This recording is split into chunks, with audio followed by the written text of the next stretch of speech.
Hello everybody, in today's video what I'm going to be doing is I'm going to be doing a randomly generated character drawing challenge today. And what I've done is I've pulled up a list that has a whole bunch of archetypes on it and character classes from D&D, and what I'm going to use is a dice here as it needs a D12, and that's exactly what I have in my hand. So I'm going to use this to roll on the table and then I'll see what I'll get, and I'm going to try and produce a character out of this. So that there was our test roll, and what we're going to do now is move on to the actual rolls. And we can see here up with our first roll it is a 2, and for that it is actually a dwarf. So that's going to be interesting there. I don't draw too many dwarfs. As well as that, we have number 8, which is a class, and its class is a ranger. So a nice wilderness hunter there. And then for our final roll, we are going to establish sort of the background for the character and what its sort of backstory partly is, and that is a 12, and that is a soldier background. So that gives us something interesting to work with there, and what we're going to do is we're going to move into some character design ideas.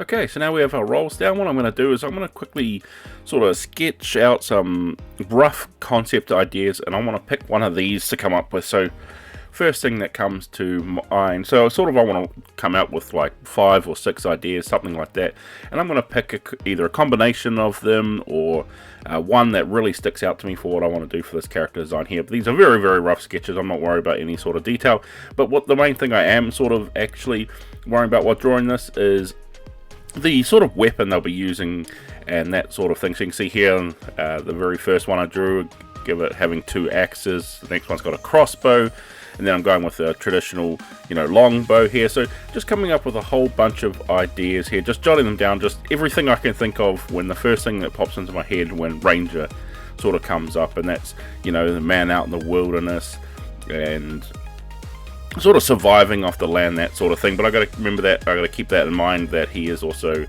a soldier as well. So I want to make him sort of like he's the front line, goes and scouts out for an upcoming army or something like that.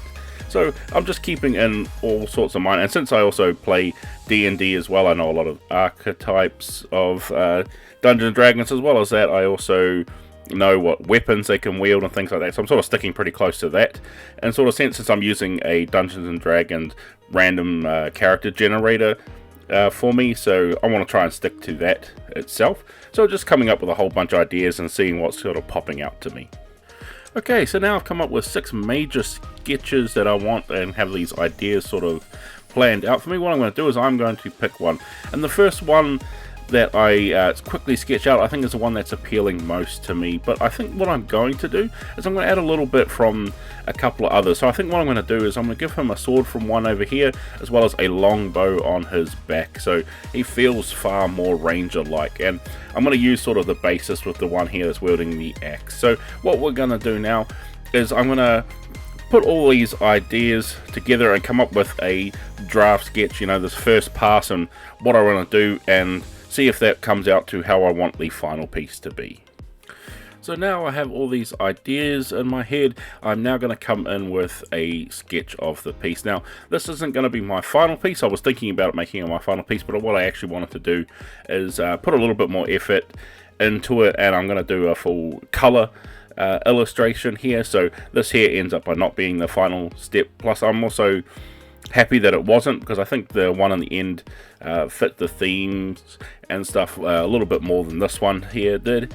As I was drawing this dwarf here, I was drawing on my knowledge of rangers and D&D and taking on my sort of like how I think of them out in the wild. So I'm treating him like a very rough and rugged hardy dwarf that's out there in the wilderness hunting down animals, tracking things, and I'm really sort of leaning into that. So I'm giving things like a fur cloak, I'm giving him some nice light armor, but I'm going with the 2 axes like I was before that I had in that quick little thumbnailing sort of sketch. I gave him a little pose here of him standing on this little rock, sort of just out viewing out there, and I wanted to have him this hood over him, so it gives him that sort of ranger stealthiness. So I wanted to make him sort of look like he was just like appearing from the underbrush or something like that, just that you caught him in sort of an unwary pose, and I wanted to give him that nice generic sort of like ranger cloak and hood. I think that's a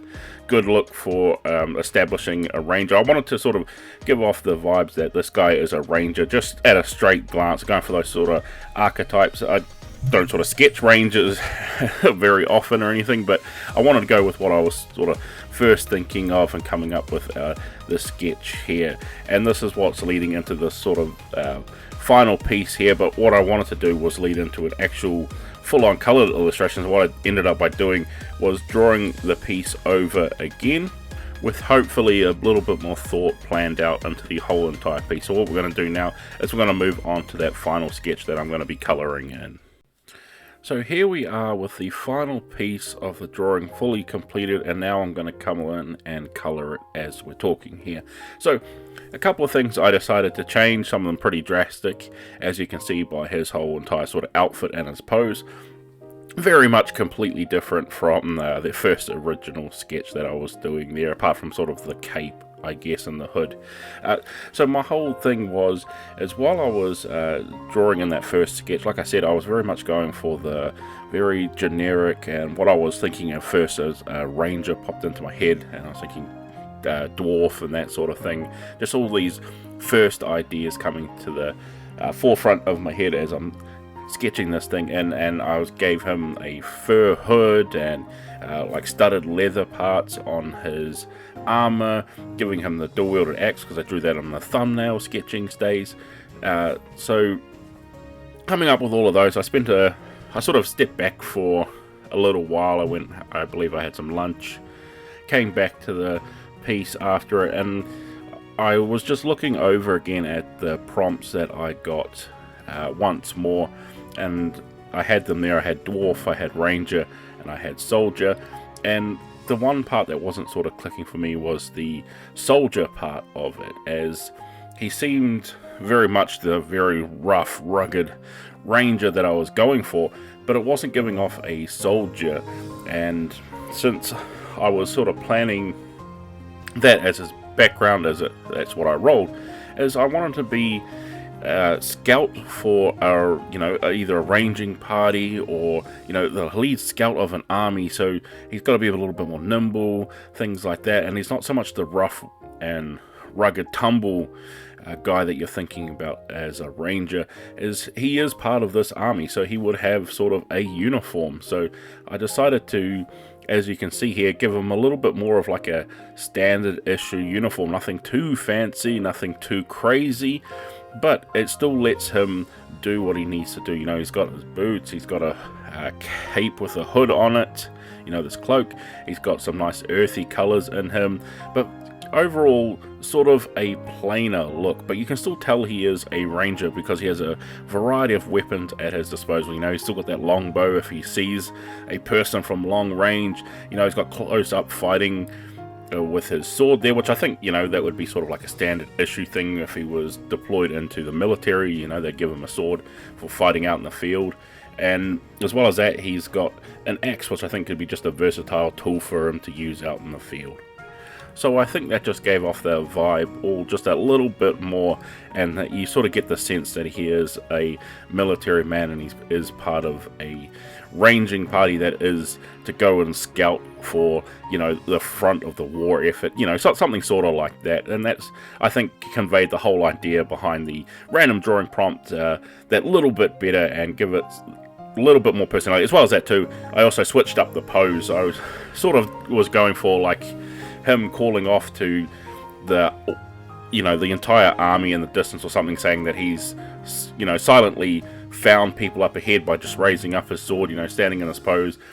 He's letting everyone in the company know that there is a bunch of people here. But I was really happy, I think, with how it came out, making it a little bit more simpler than I was originally going for in that original sketch. But sometimes simplicity can be more sort of, how would you say it, more conveys the whole point of the thing a little bit more, and just makes it that easier to read. So I was quite happy with that. And coming in again, I just wanted to use some watercolors here, so I'm still trying to get used to this entire medium. I really enjoy using it, and I want to get better and better at it, so that's why I was coming in here with watercolors.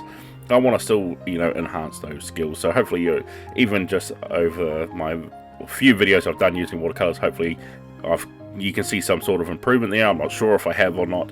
Hopefully I'm starting to get there, but I really am enjoying the medium, and having the right paper for this is really awesome as well, and really does help the whole process be a little bit easier. But what I'm going to do now is I'm going to leave it here, and I'm going to cut forward.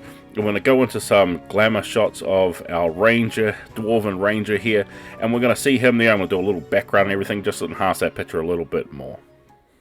So here we have the original sort of final sketch that I started off with, and making him that sort of generic rugged ranger, which I think still conveys a dwarven ranger nicely. But for our backstory, I think this conveys it just that little bit better, and that he looks like he's part of an army. And as I have him there signaling off to his entire company or his war band, or, you know, the entire army ahead, that there's someone up ahead. That was hopefully the vibe I was trying to get off there, that he's sort of signaling to someone off in the distance and letting them know silently that there is something up ahead to watch out for.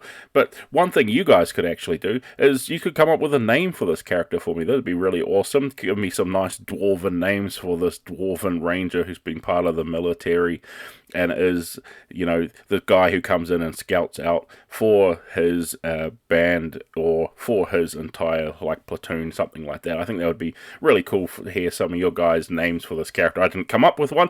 I was just focused on trying to get this painted up and giving all these ideas some life into the picture. So I think that'd be really awesome for you guys if you could come up with a name for me. That'd be really cool to hear in the comments what you would think this guy name would be. But with all that said, guys, I hope this video has been interesting for you, give you some ideas for what you can do if you're creating a D&D character or just having some fun with art. So with all that said, guys, I'd like to thank you all for watching, and I can't wait to see you all in the next video.